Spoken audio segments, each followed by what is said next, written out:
আমরা এসেছি হচ্ছে কাজিঘাটে নদীতে গোসল করতে। তো আমরা এখানে এসেছি গোসল করতে। তো এখন আমাদের সবাই বলতেছে যে পোলাপান সবাই বলতেছে যে আমরা নগরবাড়ি যেহেতু গোসল করতে এসেছি কাজিঘাটে, তাহলে আমরা কিছু মাছ টাছ ধরি, একটু যদি মজা টজা করি। তো গাইস আমরা এখন ডুব দিয়ে দেখি মাছটা যদি পাই। তো আপনারা দেখতে থাকেন আমরা ডুব দিয়ে মাছ ধরতে পারি নাকি। সবাই কি দেখেন, সবাই সবাই সবাই দেখো মাছ ধরতে পারে নাকি গাইস। আপনারা থাকেন আমার সামনে একটু।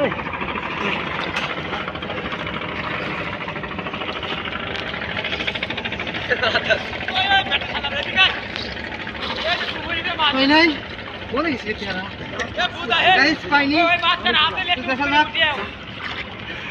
একটা ডুব দেবো, এই ডুব লাস্ট। তো অনেকক্ষণ ধরে ডুব দিতে পারছি, মাছ পাইছি না। তো গাইস দেখা যাক এখন মাছ পাই নাকি। রেডি।